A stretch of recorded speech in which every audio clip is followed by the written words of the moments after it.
Welcome to another edition of Great Health, Abundant Happiness, and Outrageous Love. Mwah. Ooh, that's delicious. Speaking of delicious, we're talking about how do you maintain your ideal body weight? Zoinks! No, in all seriousness, how to maintain your ideal body weight. I think that is such a great topic because everybody is, thinking about being at a healthy weight. So once you get there, how do you maintain that, right? I mean, do you have to go to the gym and work your tail off? I don't believe you do. I mean, you and I have really through the years looked at a lot of different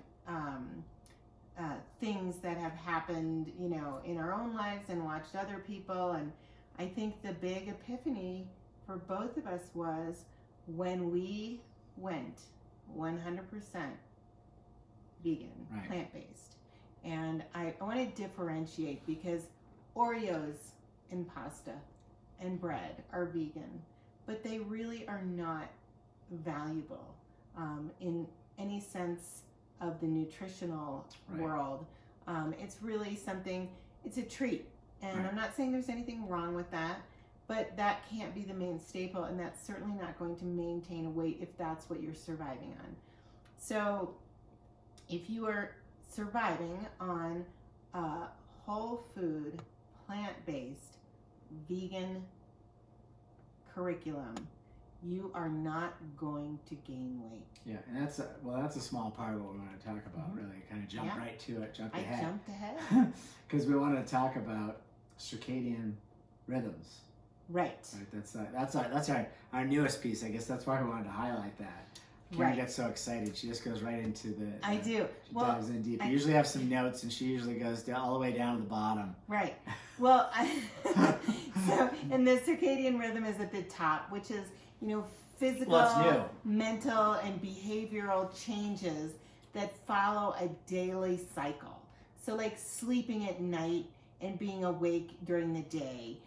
That's an example of, circadian rhythm. Circadian rhythm. Well, a circadian rhythm, it's really interesting because we just moved the clocks ahead. Right. That's what screws with your circadian rhythm. You're used to getting up at a certain time every day. That's circadian rhythm when you get up without an alarm.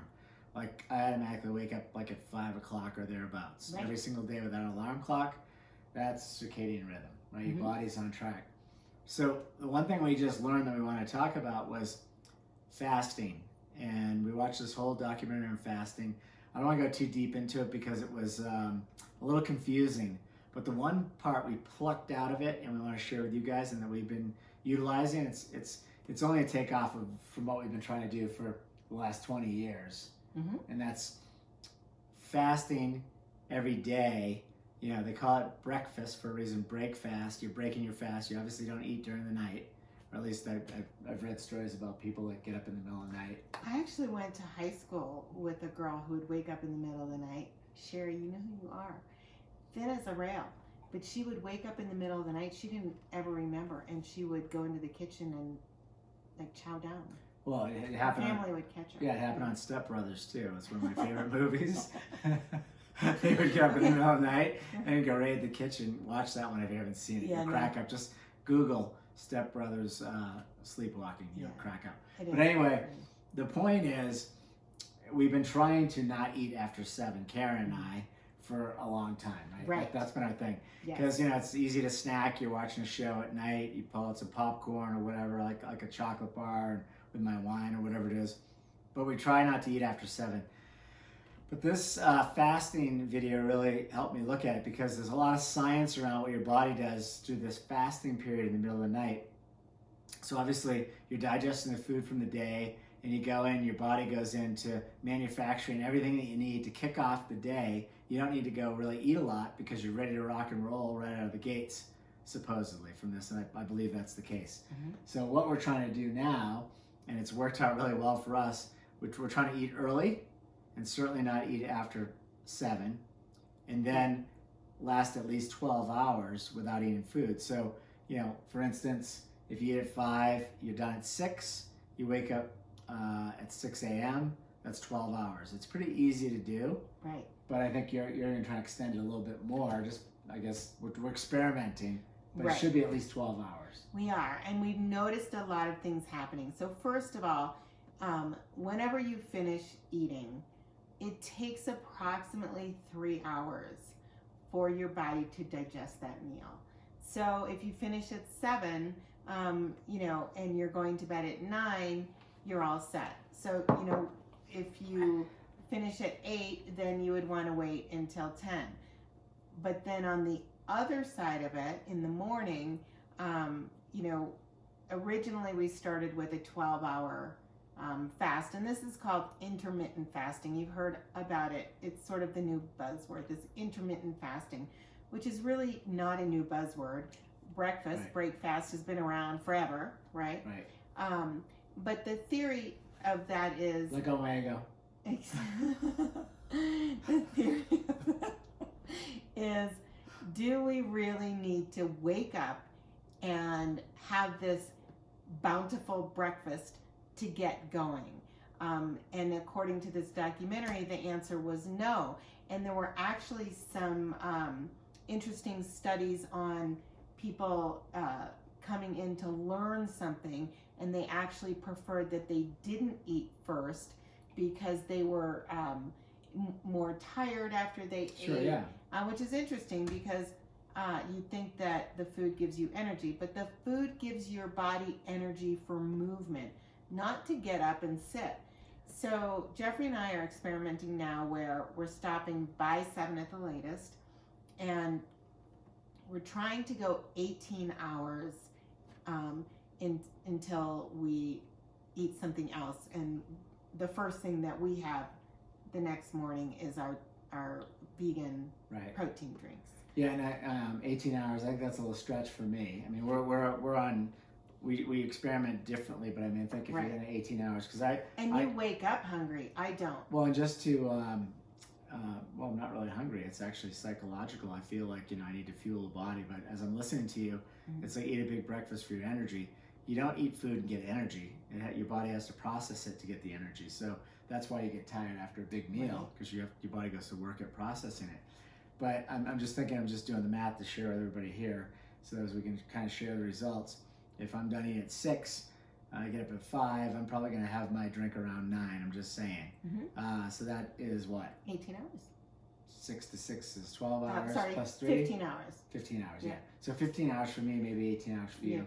But we're playing around with this, and we'll just see how it works. But what we've noticed already is that we're getting tremendous Sorry to sleep. interrupt. It doesn't matter what time you wake up. If you stop Correct. eating at 7 and I stop eating Right. at 7, if you're going to have yours at 9, Right, but I was just doing the math. 15, I was just doing the it'll math. still be 15 hours for me. I was just too. doing the math, so I'm not doing 18 hours. So I just thought, I'm doing 15. Right. Right, doesn't matter what time You you wake up, obviously, or what time you go to bed. The math is the math is the math.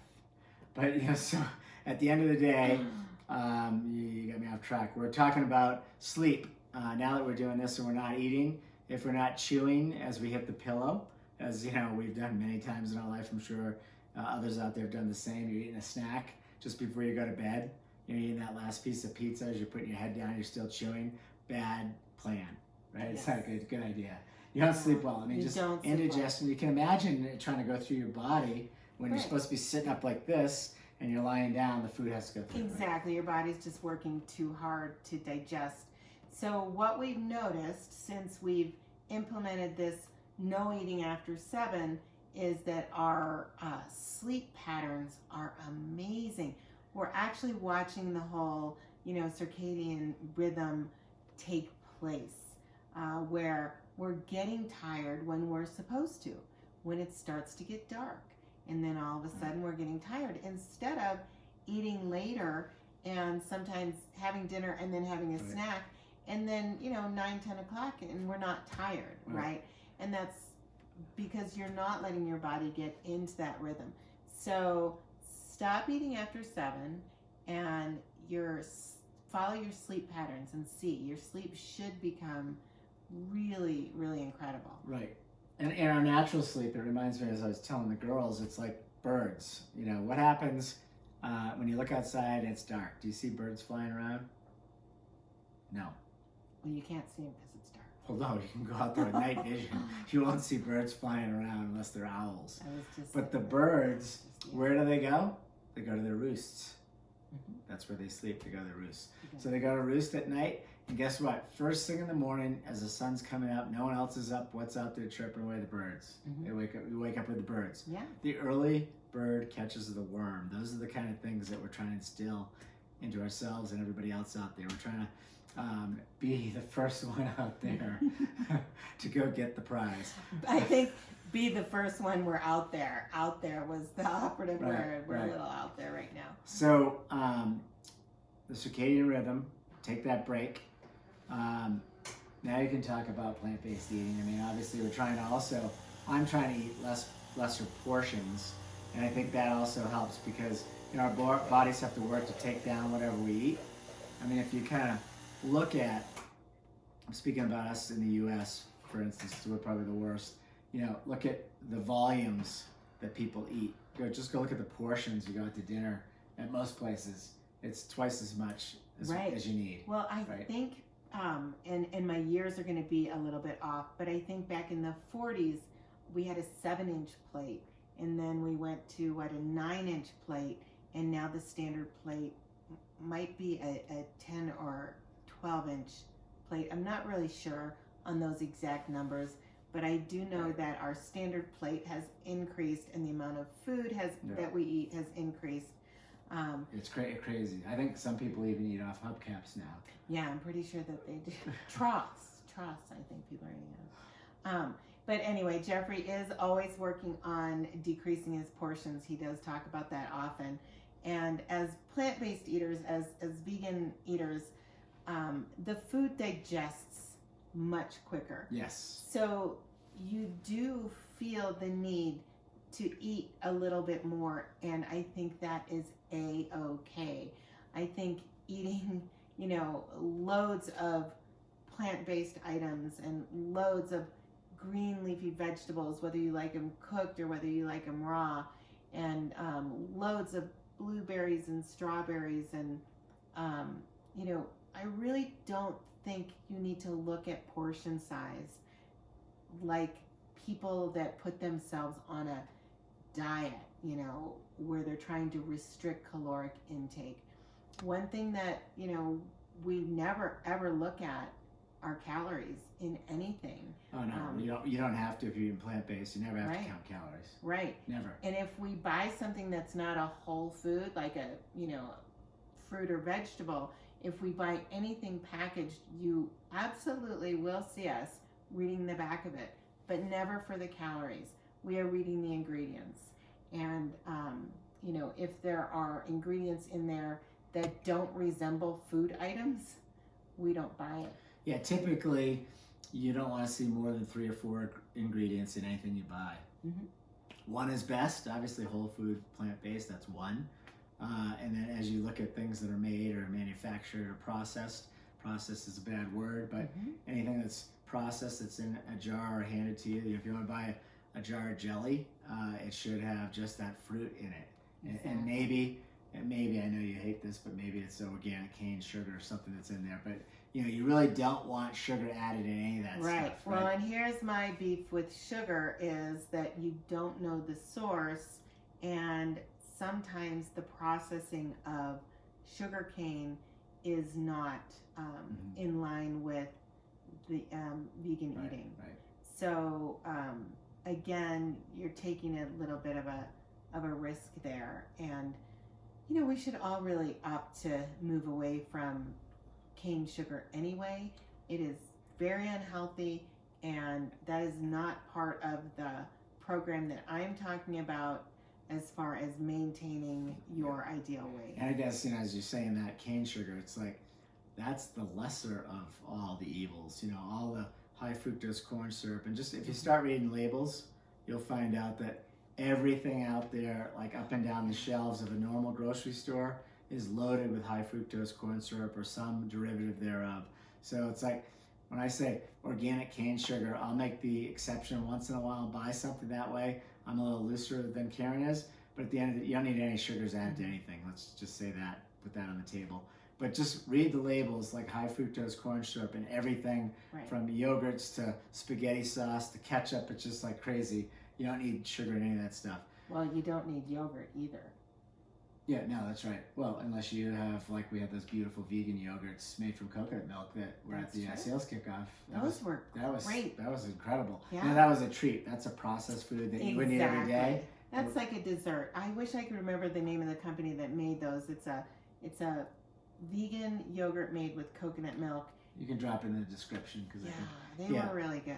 So, but to kind of wrap this up, so we're talking about playing your circadian cycle, where basically, you know, that's your body clock and your natural way to survive, and just don't be chewing as your head hits the pillow. The sooner you can cut off the food, the better. Right, just stop eating at 7. And one great tip that I do is I'll brush my teeth after dinner. And once I've done all that, I'll brush, I'll floss, I'll do the water pick, you know, the whole 9 yards. And then I won't have anything else to eat. Yeah. Now, sometimes I'll get a little lazy and I won't do that. And then, you know, I might be more tempted. So I don't think so. You're pretty hardcore. I'm very regimented with when I make my mind up about something. I am. And I have to say, the sleep that I've been getting by stopping eating at 7 o'clock has been incredible. Right. It's just been phenomenal. Not that I've ever had any sleeping issues, but it helps. It's been great. And waking up, and you know, I said this to you this morning, hon. I said, I have been waking up. I feel so healthy when I get up. No inflammation or swelling or pain or anything. It's when you say inflammation or incredible. swelling, that's when you like walk with a limp because things are hurting, joints and all that stuff, right? Yeah, you're absolutely right. So cut off the food as early as you can. You know, obviously you have to have dinner 5 to 6. So that's my thing. Like 6 o'clock, I want to be done. 7 o'clock, certainly nothing after that. And then plant-based is what we recommend. Obviously, that's the best diet you can have. Mm-hmm. That stuff doesn't stick with you. I mean, back in the day when I used to eat fried foods and meats, and like you'd have to it's like the pig through the python. I mean, you got to digest all that. It doesn't digest immediately. That's why back in those days, I'll never forget, I went to the doctor's and said I'm having trouble sleeping.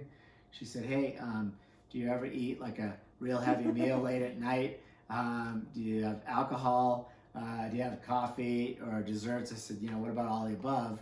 When I was on the road, it's just, you know, I slept like crap. Well, that's the way it is. You can't do that. So whole different world right now is what we're sharing. And exactly. Once you do that, as Karen said, you don't really have to do much else. When we went full-blown plant-based, myself, when I dropped dairy, I dropped 12 pounds. And then... Right. And there's no, you know, I mean, there's so many diets out there and you have to pay to go to these programs and these weigh-ins, and you know, it's somewhat of an insult to our intelligence.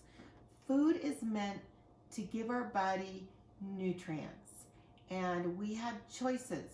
So just when you grocery shop, do the perimeter, go through the, you know, fresh produce. If you can't get good organic fresh produce, get organic frozen produce. And works great. I had some tonight from frozen broccoli. Yes, my stir fry was awesome. Yes, you did. And I promise you, you're not going to be on that roller coaster of gaining and losing weight. You're going to maintain your weight, which means you're going to be sleeping better and you're going to be feeling better.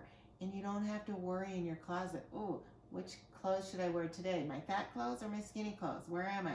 You just pull out whatever. I know men don't fully understand that. Some do, I think.